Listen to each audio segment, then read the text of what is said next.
The sentence. Have you ever thought about this? When we speak or write anything, we use words. But do we use only one word? No. We usually use words in groups. For example, apple. This is just one word.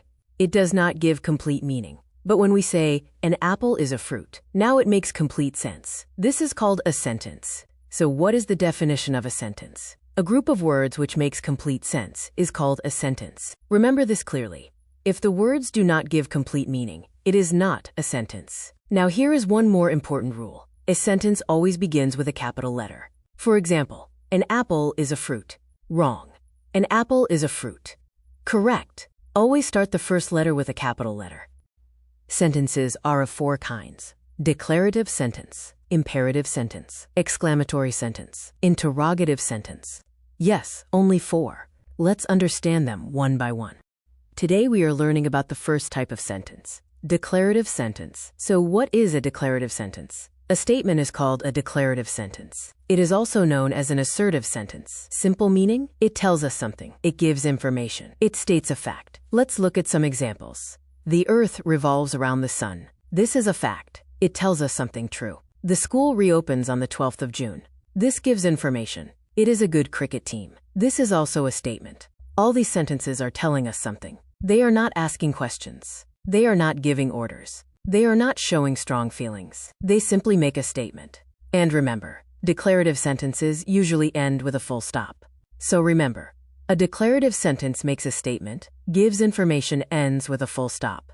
The second type of sentence, imperative sentence. So what is an imperative sentence? A sentence that is used in a polite manner or in the form of a request, command, order, or wish is called an imperative sentence. In simple words, it tells someone to do something. Today, we will focus on requests. Let's look at some examples. Please lend me your book. Here, we are politely asking someone for a book. Will you please get me a glass of water? This is also a polite request. Please keep the class neat and tidy.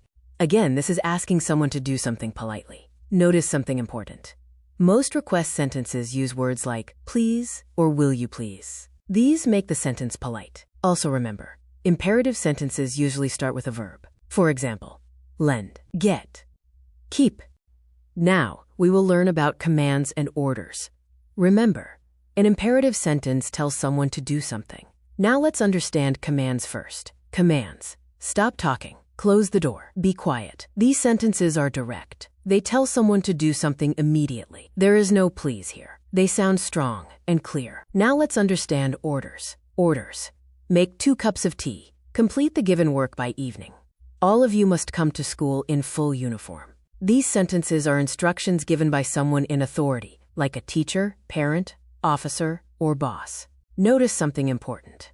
All these sentences start with a verb: stop, close, be, make, complete, come. The subject you is not written, but understood. They usually end with a full stop. Now, we are learning about the third type of sentence, exclamatory sentence. So what is an exclamatory sentence? A sentence that expresses sudden or strong feelings, like joy, sorrow, happiness, surprise, or anger, is called an exclamatory sentence. These sentences show emotion. And here's a very important rule. An exclamatory sentence always ends with an exclamation mark, like this. Let's look at some examples. How cold the night is. This shows strong feeling, maybe surprise or discomfort. How beautiful the flower is. This shows happiness or admiration. Notice something. Both sentences start with how, and both end with an exclamation mark. If we remove the exclamation mark, the strong feeling disappears. For example, how beautiful the flower is. Now it sounds like a simple statement, not strong emotion. So punctuation is very important. Remember, exclamatory sentences show strong feelings. They can express joy, anger, surprise, sadness, etc. They always end with an exclamation mark. We are learning about the fourth type of sentence, interrogative sentence. So what is an interrogative sentence? A sentence that asks a question is called an interrogative sentence. Very simple. If the sentence is asking something, it is interrogative. And here's the most important rule. An interrogative sentence always ends with a question mark. Now let's look at some examples. Where do you live? This is asking about a place. Why is the child crying? This is asking for a reason. What is the price of this watch? This is asking for information. When do you go to bed? This is asking about time. All these sentences end with a question mark. Most interrogative sentences begin with WH words. The common WH words are what, why, where, when, who, whose, whom, how. These words help us ask different types of questions. For example, where asks about place. Why asks about reason. When asks about time. Who asks about a person. Remember, interrogative sentences ask questions. They always end with a question mark. They often begin with WH words.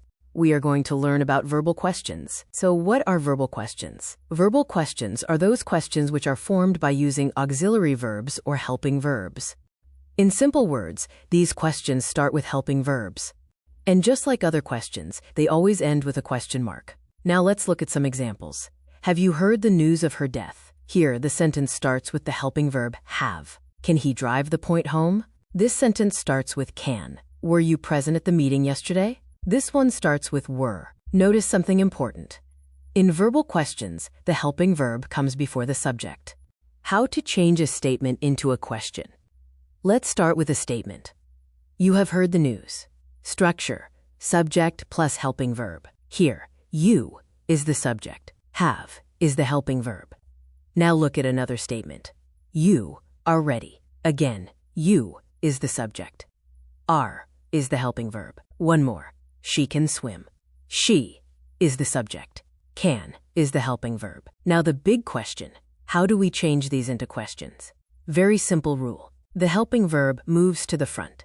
Let's apply it. For the statement, you have heard the news, changes into question like, have you heard the news? Did you notice? In the statement, subject plus helping verb. In the question, helping verb plus subject. We simply switch their positions. And don't forget, a question always ends with a question mark. Remember this formula. Statement, subject plus helping verb.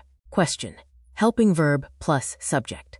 It's exercise time. Here's your question. Type your answer in the comment section below. Let's see how many of you get it correct. I will reply to the correct answers in the comments. More exercises are coming in the next video.